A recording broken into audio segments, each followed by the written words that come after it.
灵司主曾以分金术断言，淮南之地绝无真神，可我却成了这穷苦之地的唯一夜神。只因信徒临终祭拜，激活功德系统，只要有信徒上香，便能获得功德，壮大自身神魂，成就金身。随后，我除掉了臭名远扬的邪祟，诛杀了占山为王的精怪，帮助村民们完成一个个愿望，获得了当地百姓认可，被县官正式敕封官方身份玄阳公。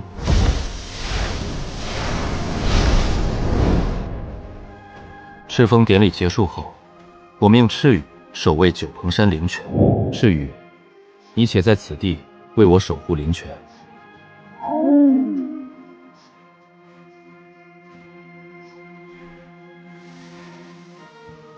神君待我恩重如山，若我一直以这扁毛畜生的模样示人，怎能随神君成就金身大业？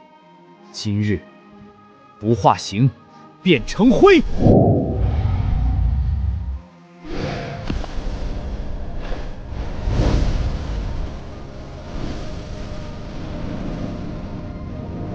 小小飞禽，也想吞噬本王的道果，拿命来陪葬吧！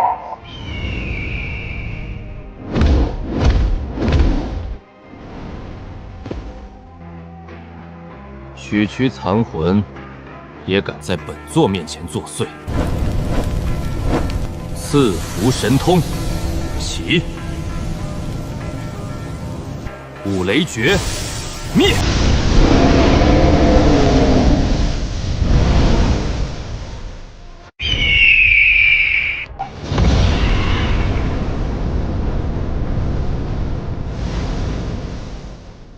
没想到这妖猴元丹如此精纯，属下赤羽谢神君赐体之恩，愿为神君赴汤蹈火，万死不辞。你既已化形，是否获得了什么神通？回神君，化形之后，我获得了浴火飞遁和羽刃袭杀的能力，然后我的法力也提升了一大截。神君，那2个女子小妖已经安全送回去了。做得不错，以后你也可以来这灵泉修炼。多谢神君，小妖必定鞍前马后，追随神君左右。回去吧。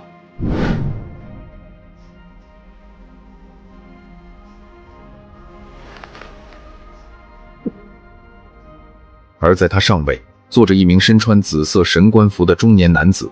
此人正是此地的司主韩啸，也是传闻中王莽在司里的靠山。你就是方瑜？你说王莽战死了，在那穷山僻壤的九龙镇被一只猴子杀了。回禀司主，那九塔山的元神老齐已然化妖多年，不仅掌控毒瘴，更修成了本命法宝。王师兄为了掩护属下采集硫磺布阵，孤身深入猴穴，最终与那孽上同归于尽。这便是那称霸九盘山的元神老齐。这的确是大妖的气息。但我记得司主大人曾以分金术断言，淮南北部3县一甲子内绝无真神，仅有的也不过是如辉老爷那般的山野邪祟。你手书中所提到的玄阳宫，回司主，那玄阳宫本是依循野神，却因诛灭耗子精有功，得了当地百姓的万家香火。王莽的死确实让人心痛，但一颗大妖的首级足以让我向上头交代，甚至能为下蔡县镇灵司换回一笔不菲的朝廷俸上。一处无仙气之地，竟能凭空出了一位能斩杀元神的假神，此事怕是不简单。方瑜，你先下去疗伤，至于那玄阳宫，本司自会派巡查使前去核实身份。若真是正神，便许他个正式名分；若是有意，方宇倒退着走出大殿，背后已被冷汗浸透。能破了分金术的预言，这玄阳宫身上定有夺天地造化的重宝。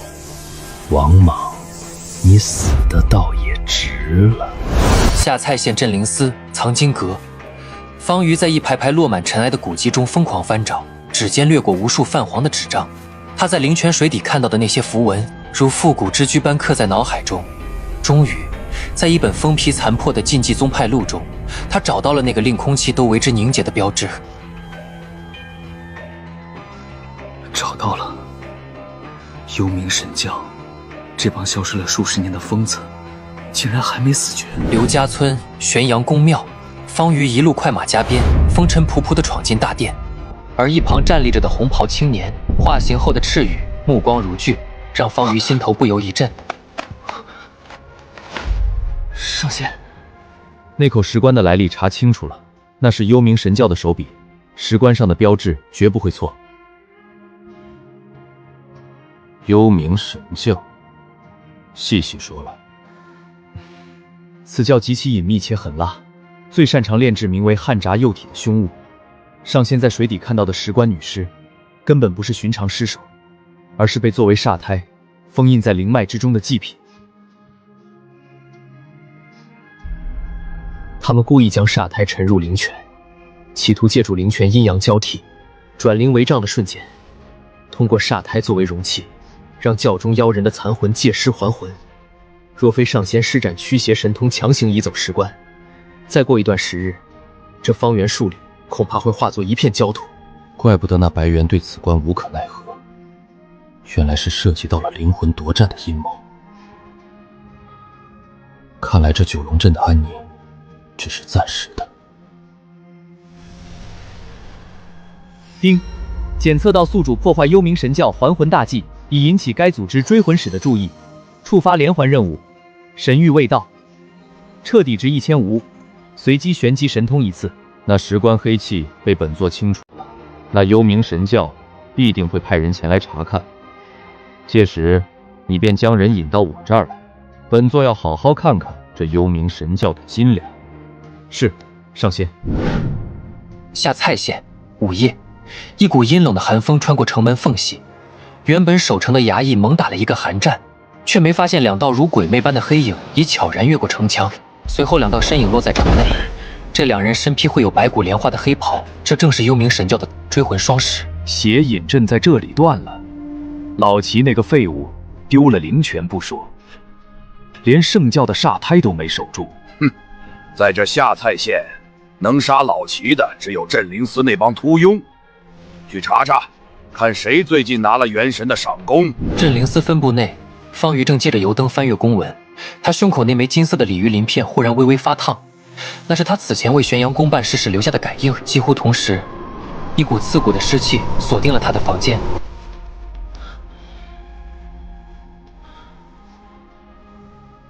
贵客既然来了，又何必躲躲藏藏？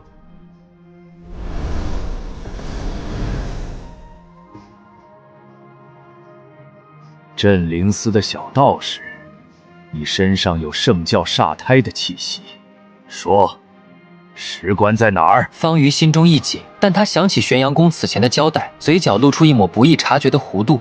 鱼儿上钩。石棺被那刘家村的野神抢走了，他那属下赤羽极凶，连王莽师兄都死在他们手里。哼，野神，不会又是哪个乡下来的精怪吧？小道士，你若能带我们寻到石棺，我们兄弟可饶你一命。是，小人这就为两位大人带路。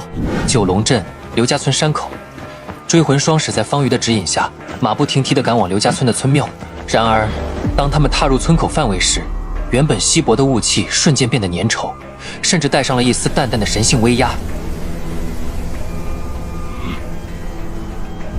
不好，这里的气场不对，有人在改变地脉。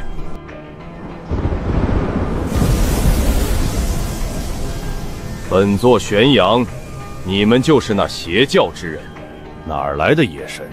乖乖交出石棺，拜入我教门下，我们还能饶你一命。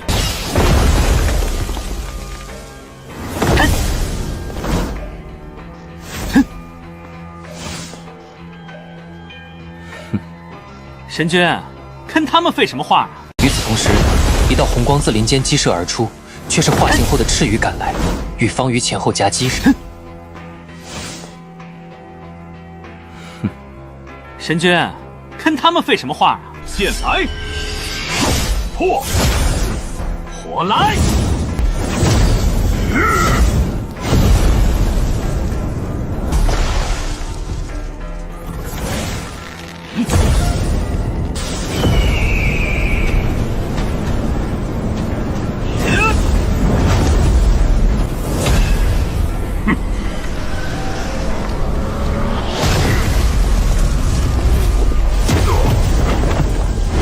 霎时间，两道黑影如秃鹫俯冲，自空木林间激射而出。追魂左使五指成爪，漆黑的指甲在虚空中划出5道幽绿的火芒，直取方瑜咽喉。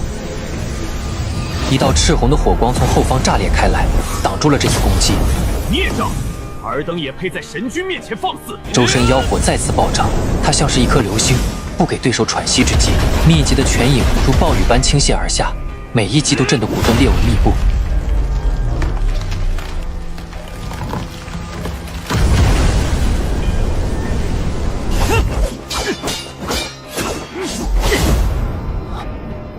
方瑜，退后3步，刺其左肋下3分。看招！你的路到此为止了，有点意思。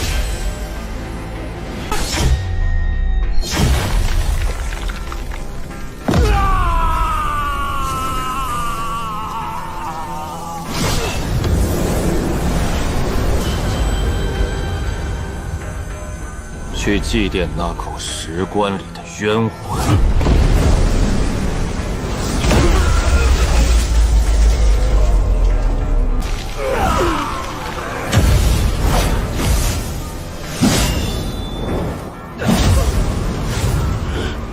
神君有旨，留下你们的首级。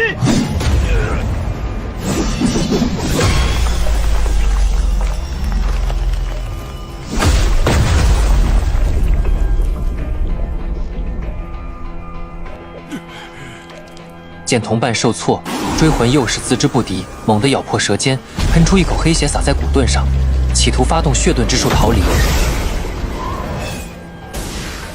在本座的地界，你跑得了吗？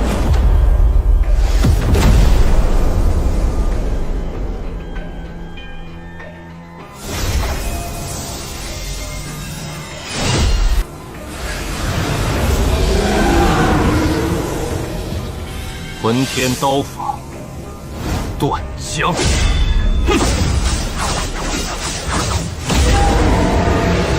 追魂诱使，你逃不掉的。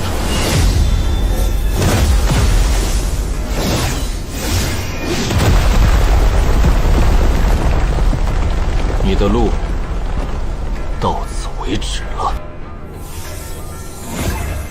雾雷诀是。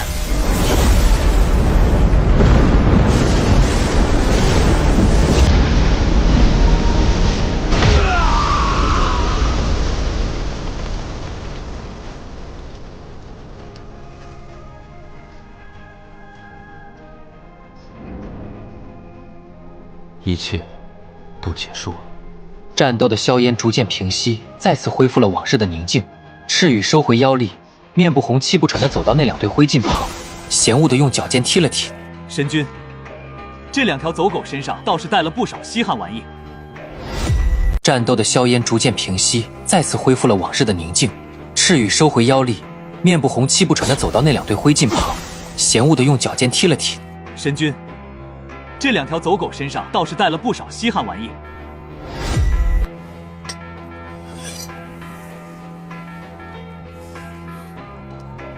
神君，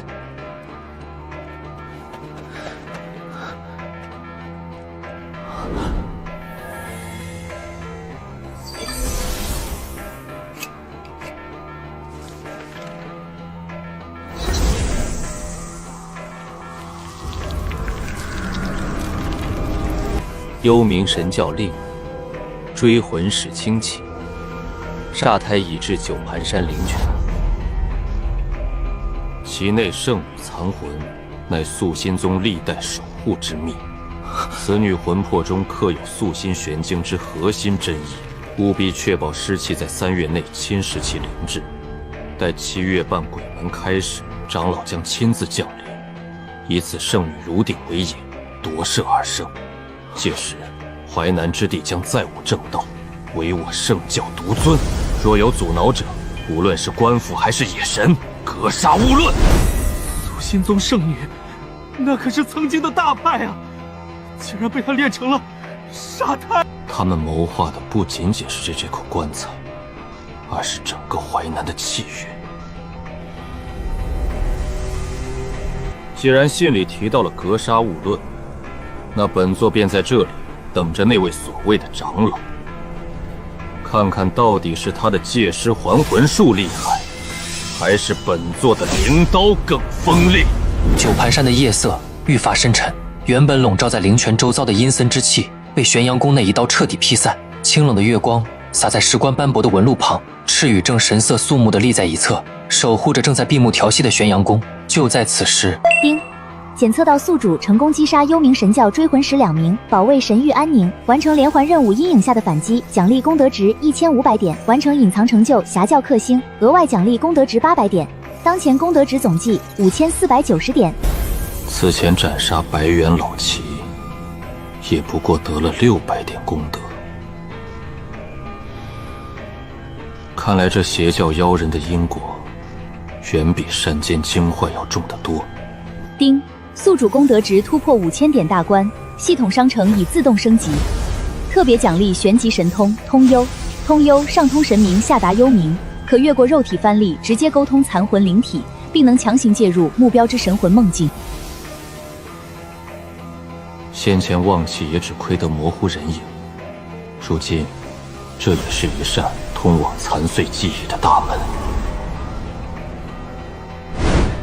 赤羽、方瑜，本座要施展神通进入此关梦境，尔等务必守好肉身。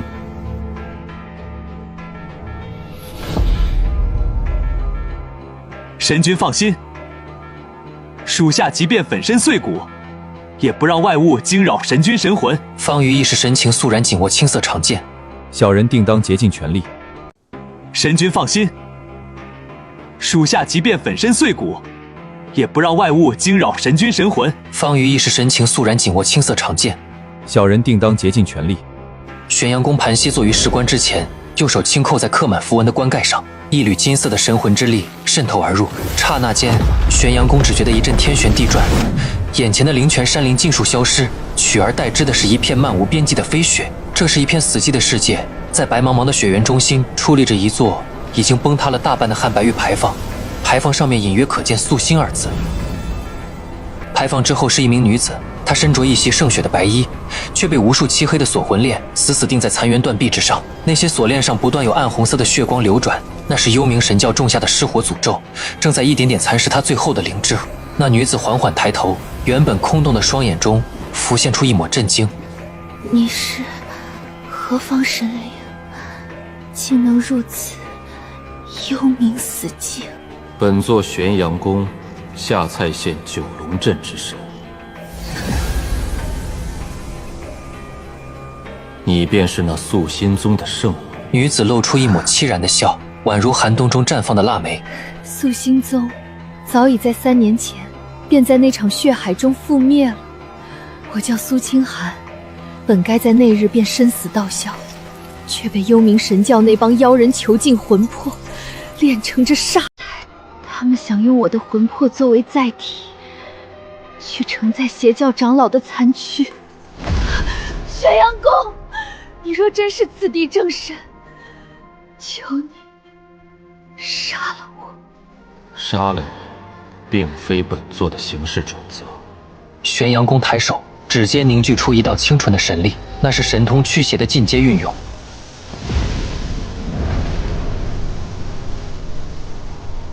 本座杀了2名追魂使，从他们身上截获了密信，你想必知道，你的魂魄中藏着幽冥神教势必夺得的东西——素心玄经。那是家师临终前刻入我神魂的，若被那妖人长老夺走，配合其邪功，淮南境内将化为人间地狱。苏姑娘，本座且问你，若本座能保你神魂不散，并助你脱离这时关禁锢，你可愿协助本座对抗那即将降临的邪教长老？我在这黑暗中沉沦了数千个日夜，从未想过会有一位野神敢正面硬汉幽冥神教。你疯了！那长老乃是大鬼神位位的强者，纵然受此方天地压制，其实力也远非那白刃之流可比。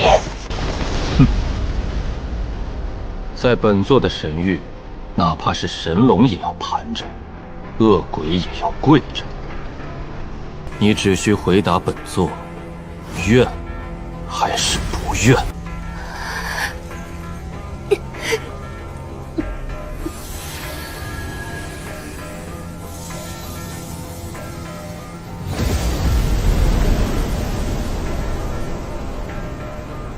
这便是素心玄经的残卷，我愿意将其献于神君，只求神明若势不可济时，能亲手毁掉我的残魂，莫让我成为那妖人的躯壳。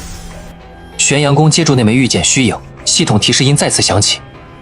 获得玄级顶阶功法残传素心玄经，检测至其蕴含纯净自然灵气，可大幅提升宿主法力纯度，是否立刻参悟？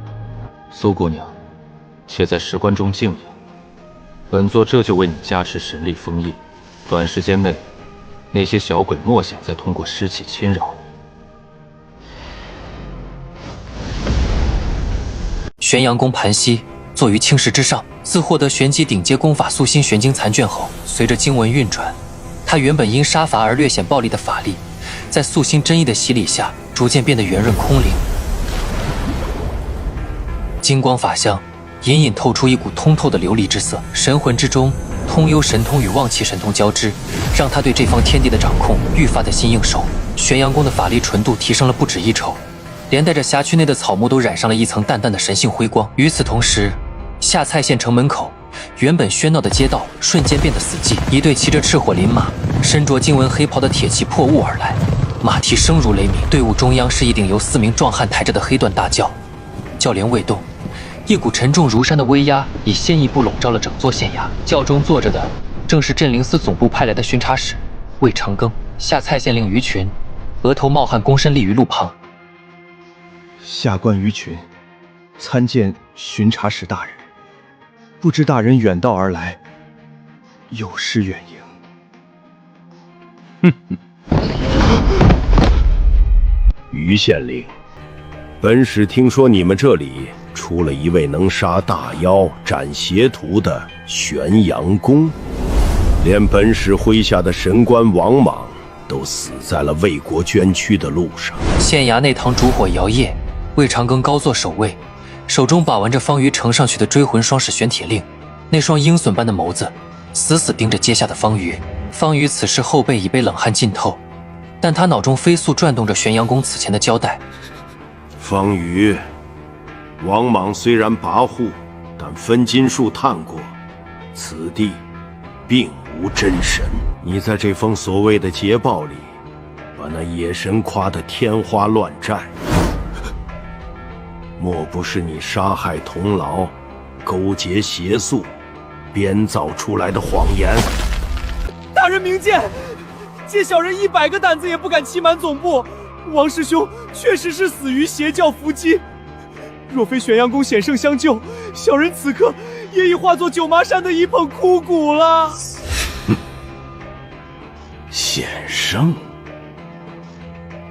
区山野祭祀的小神，也配称险胜？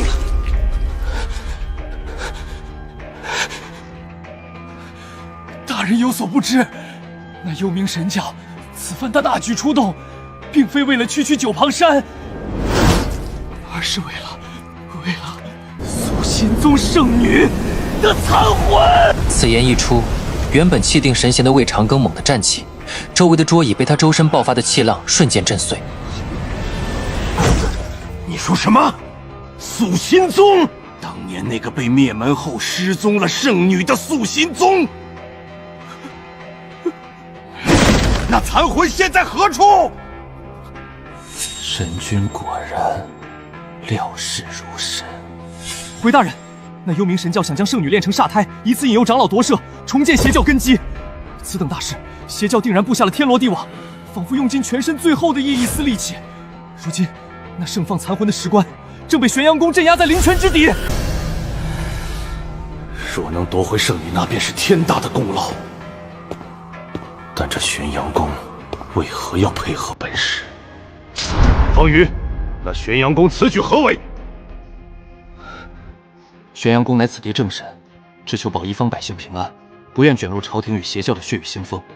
他托小人转告大人，圣女残魂失祸非福，若镇灵司有能力带走，他愿意配合，只求大人能在朝廷面前为他证明。好一个玄阳宫，倒是个识时务的。方宇，你明日带路，本使要亲自去那九堂山看看。若残魂是真的，保他金身果位；若是假的，小人遵命。定不负大人厚望。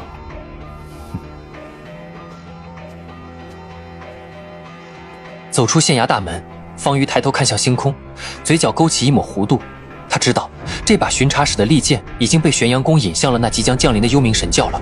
下蔡县通往九盘山的官道上，旌旗猎猎，魏长庚端坐于黑缎大轿之中，四周是20名骑着赤火林马的镇灵司铁骑，蹄声如雷，踏碎了山间的清晨。方瑜纵马紧随其后，心中却如悬重石。就在车队行至九盘山脚，距离灵泉不足3里之遥时，原本晴朗的天空瞬间被一股诡异的灰云笼罩，阴风自林间倒灌而出，带着刺鼻的尸臭与硫磺味。戒备！轿内传出冷哼：“哪儿来的邪祟，敢劫本使的驾？找死！”轿帘无风自起，魏长庚身形如大鹏展翅，凌空虚踏。他掌心翻转一枚散发着灿烂金光的镇灵印，轰然砸下，将漫天阴风生生震散。然而烟尘散去后，道路中央出现了一尊黑白3瓣的法袍黑影，正是阴阳法王。在阴阳法王身后，白骨冰刃的幽冥死士正从虚空中缓缓浮现。镇灵司的走狗，此地石棺乃我教圣物，留下残魂，佛法我允你一个全尸。幽冥神教的余孽也敢在此犬吠！众铁骑听令，皆诛邪剑阵，杀无赦！20名铁骑齐声怒喝，手中弩箭齐发，剑簇上包裹着淡红色的破邪灵力。阴阳法王长幡挥动，暗绿色的尸火化作一道火墙。一时间，官道的正气剑雨与幽冥的邪火碰撞，轰鸣声震彻九霄。方瑜见机不妙，虚晃一招退入林间，手中暗暗掐诀，那是与玄阳宫联络的神符。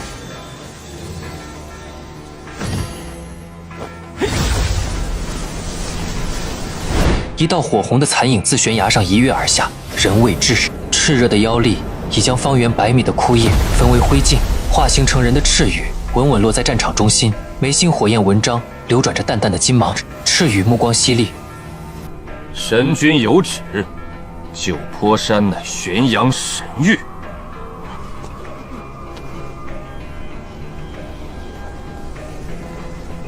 命我前来诛杀邪祟。赤羽双拳猛地对撞，周身燃起滔天妖火，每一拳轰出都带着霸道神力。一侧的3名幽冥死士也被赤羽随手击败。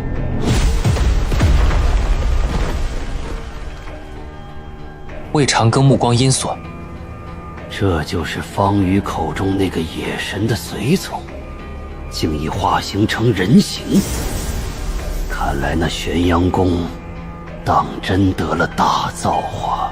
九盘山巅，一道刺目的金光冲天而起，玄阳宫经身法相跨越5里距离，瞬间降临在官道上空。这就是那玄阳宫，好强横的神性威压。玄阳宫在虚空中对着下方的幽冥死士群意指，五雷绝。随后便听到轰隆一声，数道水桶粗细的雷电自晴空劈下，雷电精准地轰击在阴阳阵法的阵眼之上，雷光所过，势火熄灭，数十名幽冥死士瞬间灰飞烟灭。玄阳宫的身影自虚空中凝视，他右手一招，那柄煞气逼人的黄鸡灵刀发出一声嗜血的清鸣，落入掌中。阴阳法王惊恐咆哮：“你这山野野神，竟敢插手圣教大事，找死！”法王喷出一口黑红色的本命精血，长幡上的符文瞬间转为血红色，化作一尊数十丈高的白骨魔像，扑向玄阳宫。玄阳宫面不改色，冷冷地注视着这尊邪物。邪祟，终究是邪祟。这一刀，玄阳宫倾注了素心玄晶洗炼后的精纯神力，紫色刀芒划破长空，带着斩断江河的决绝意境。原本不可一世的白骨魔像，在接触到刀芒的刹那，便被其上附着的恐怖煞气强行瓦解。阴阳法王面色惨白，想要发动血盾逃离，却发现四周的空间已被玄阳宫的震慑神通强行锁死，灵魂如遭重锤击打，动弹不得。玄阳宫步履如山，斩！灵刀划过，刀锋轻盈地透过了阴阳法王的身躯。这尊称霸一方的邪教法王瞬间倒地，玄阳宫挥刀入鞘，动作干净利落，仿佛只是随手拍死了一只苍蝇。随着法王的伏诛，原本密集的幽冥死士瞬间散作阴影。魏长庚带着残余铁骑上前，目光复杂地看着眼前这位金光笼罩的野神。方瑜则机敏地冲上前去，在阴阳法王的残躯中搜寻。片刻后，一封泛着湿气、由人皮铸制的密信呈到了玄阳宫面前。玄阳宫接过密信，望气之下，字里行间渗出淡淡血光。果然，你们谋划的不仅仅是这一方水土，以圣女为炉鼎，强行建议幽冥长老真身降雷，真是好大的后果。信中内容极其骇人，揭示了幽冥神教试图通过圣女炉鼎接引更高阶位格的长老真身降临的阴谋。官道之上，雷霆余威尚存，20名镇灵司铁骑如今仅余半数，个个面色惨白，勒马不前。魏长庚呆立在破碎的黑缎轿旁，原本平整的长袍已被劲风撕裂数处。他看着地上的深坑，他心中那份作为朝廷巡查使的傲慢，在这一刻被彻底击碎。下才镇灵司巡查使魏长阁，谢过玄阳宫救命之恩。先前我有眼无珠，冒犯神君，万望神君恕罪。玄阳宫收敛了漫天金光，身形自半空缓缓落下。他并未看向魏长庚，而是将目光投向了九盘山深处。玄阳宫语气冷淡，却透着威严。魏巡查，请起吧。本座保这方土地，杀邪祟是职分，救你不过是顺手而为。倒是那邪教密信中所言之事，牵扯甚广。你既然来了，便随本座去灵泉边看个究竟。方瑜连忙上前，一脸崇敬。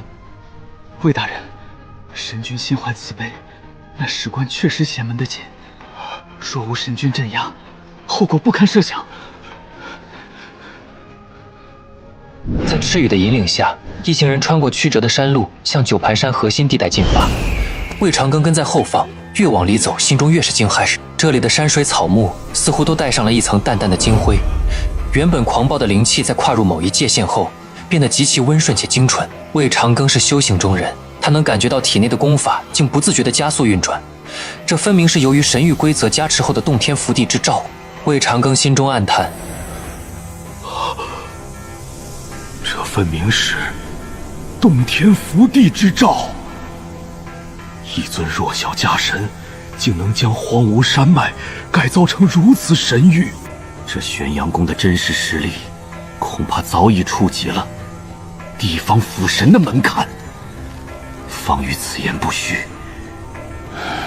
此等人物只能招抚，绝不可为敌。转过一处陡峭的崖壁，前方一潭如碧玉般无瑕的泉水映入眼帘，正是那口被玄阳宫疏通后的灵泉。泉水中心翻滚着晶莹的浪花，源源不断的灵气自泉底喷涌而出，化作薄雾缭绕在四周。而那口饱受争议的石棺，此刻正稳稳地停放在灵泉岸边的一块平坦巨石之上，棺盖上布满了暗红色的诡异符文，哪怕在烈日下依然散发着丝丝沁人心脾的寒意。魏巡查，这便是幽冥神教梦寐以求的煞胎。此前本座以通幽神通入梦，并且本座以通幽神通入梦，确认其内封印的确实是素心宗圣女苏清寒的残魂。魏长庚壮着胆子走近几步，他尝试用神识查探，却被一股刚正不阿的神力弹了回来。透过石棺的缝隙，隐约能听到一阵若有若无的女子叹息声，那声音中蕴含的凄凉与纯净。魏长庚面色凝重，果然是阴阳极煞，幽冥神教这帮疯子，竟想用灵泉的阴阳转异之力，强行将圣女的纯阴之魂炼成承载长老残躯的肉壳。玄阳公，此物若留在下台，定会引来邪教不计代价的疯狂反扑。玄阳公负手而立，目光如电。反扑？本座既然接下了这桩因果，便没想过退缩。魏巡查，本座可以配合镇灵司共同护卫此魂，甚至将来助其重塑神识。魏长庚闻言，立刻明白了玄阳公的言外之意。他深吸一口气，神君神威盖世，救民于水火。对着玄阳公郑重议议。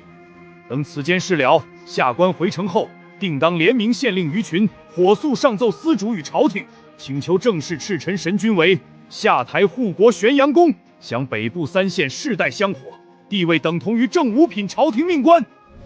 丁，检测到宿主彻底收服朝廷巡查使，获得官方权威认可，完成主线任务证明之路，奖励功德值2500点，当前总功德值7990点。由于宿主威名远播，玄阳公封号获得精力加持，解锁神域扩张功能，辖区范围扩大至方圆20里。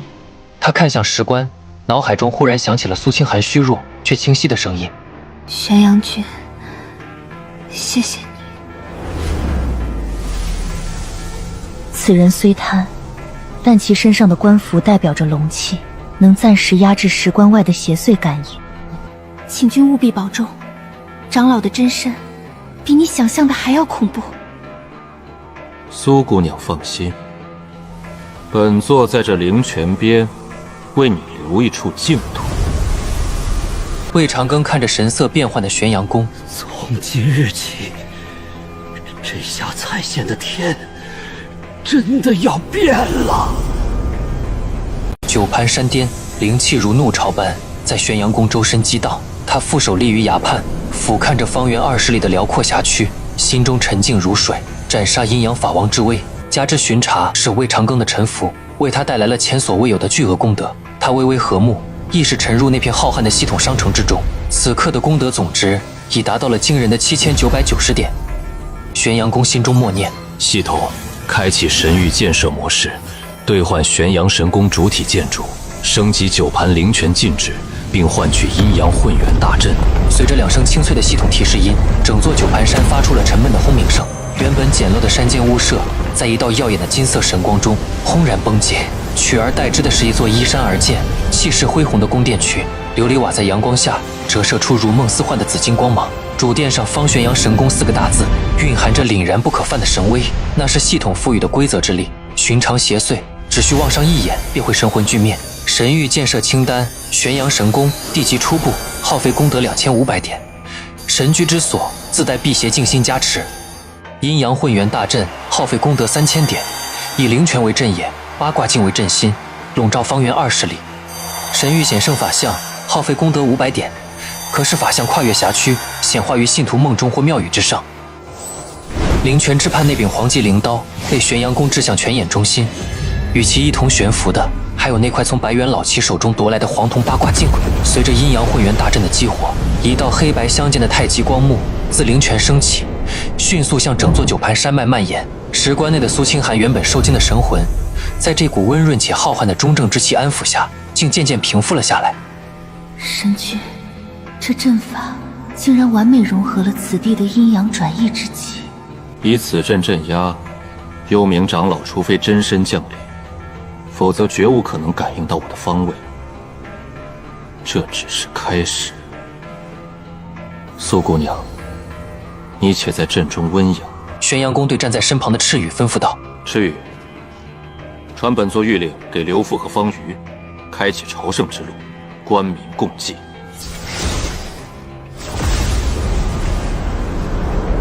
翌日清晨，九盘山脚刘家村村长刘富、毕家岗村长毕大磊，以及周边数个村子的百姓，在魏长庚和方瑜的带领下，浩浩荡荡地涌向山口。由于玄阳公此前展现的神迹，这些原本是九盘山为禁地的村民，此刻脸上写满了狂热与虔诚。刘富老泪纵横，跪在白玉阶前：“苍天有眼，玄阳显灵，将这妖山化作了仙山啊！乡亲们，叩首！”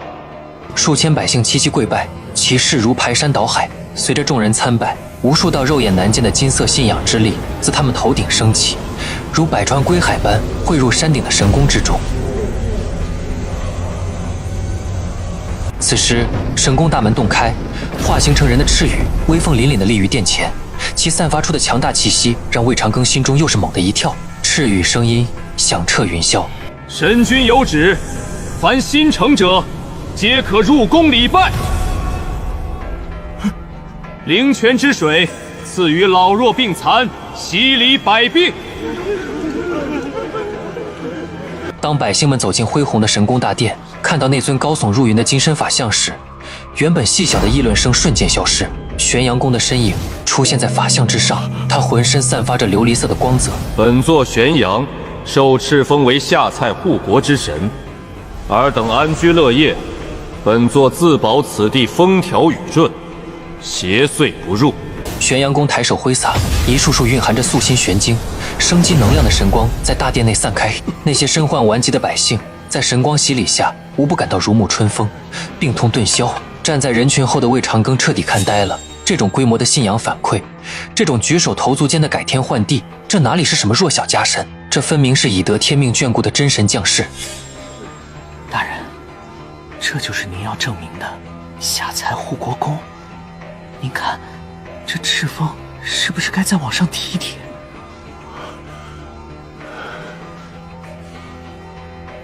正五品？不，如此神威，本使定要保举神君为从四品。淮北灵应显圣宫。九盘山巅，玄阳神宫内金光璀璨，随着万民朝圣的愿力如潮水般汇聚，大殿上空的信仰之气已浓缩成肉眼可见的金色祥云。玄阳宫端坐于神座之上，双目微闭，神识正引导着这股浩瀚的众生愿力，灌入下方的灵泉之中。灵泉岸边，那口石棺已被符文禁制重重包裹，石棺内苏清寒的残魂在素心玄晶的护持下，正散发出莹莹的微光，贪婪地吸收着涌入的信仰与灵气。苏姑娘，众生信礼乃是这世间最纯正的功德，本座今日便借着万民香火与灵泉造化，为你重塑道躯。赤羽、方瑜，随我护法。遵神君法旨，纵使天崩地裂，属下也绝不退缩半步。属下遵法旨。玄阳公猛地睁开双眼，双手飞速结印，悬浮在泉眼上方的黄铜八卦镜射出一道浑厚的阴阳二气，直抵石棺中心。轰！石棺轰然炸裂，却未有碎石飞溅，而是化作了无数齑粉。在灵泉与信仰之力的包裹中，苏清寒那近乎透明的魂魄缓缓升起，无数金色的丝线自虚空中延展开来，以此前石棺内的煞胎精华与灵泉灵力为骨架，正迅速织就一副完美的躯体。苏清寒神魂颤动，这种感觉是生机的味道。多谢神君再造之恩。然而就在此时，九盘山上空原本祥和的云层瞬间被一股压抑的铅黑色所取代。这是天道之威，逆转生死，重塑肉体，本就是违背阴阳常理之事。魏长庚面色惨白，踉跄后退。这是化形天劫？不，比那更恐怖，这是由于逆天改命引发的天发雷火。玄阳公法身凌空，冷哼一声：“在本座的神域，天也要看本座的脸色。”赤羽，拦住第一波！赤羽怒喝一声，身形化作一道红芒冲向云霄。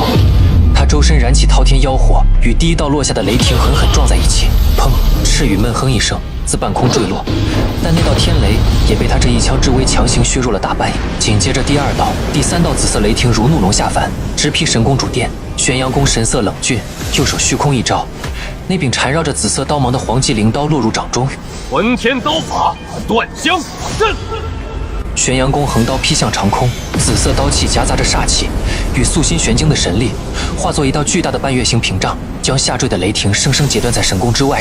他左手施展五雷诀，以雷克雷，将残余的雷火之力悉数导入脚下的阴阳混元大阵之中。在这恐怖的雷火洗礼下，苏清寒的躯体不仅没有受损，反而被淬炼得愈发无瑕。原本冰冷的煞胎气息被天雷击碎，取而代之的是一股纯净到极点的素心真气。最后一波雷霆渐渐散去，漫天黑云如雪消融。他周身萦绕着淡淡的仙气，眉宇间少了一份凄凉，多了一份灵动。他虽然失去了曾经的圣女位格，却以一种全新的灵体化生形式重获新生。苏清寒参见神君。自今日起，清寒愿作为神宫之灵，生生世世追随神君。玄阳宫感受到神域内的灵气，竟然再次拔高了一个档次。丁，检测到宿主成功为素心圣女重塑道躯并抵抗天罚。由于苏清寒正式归顺，神宫开启双灵护道模式，奖励功德值3500点。宿主品阶获得晋升契机，请及时闭关。好，幽冥长老，你苦心经营的煞胎，如今成了本座的护道人。不知你得知此事，会是何种表情？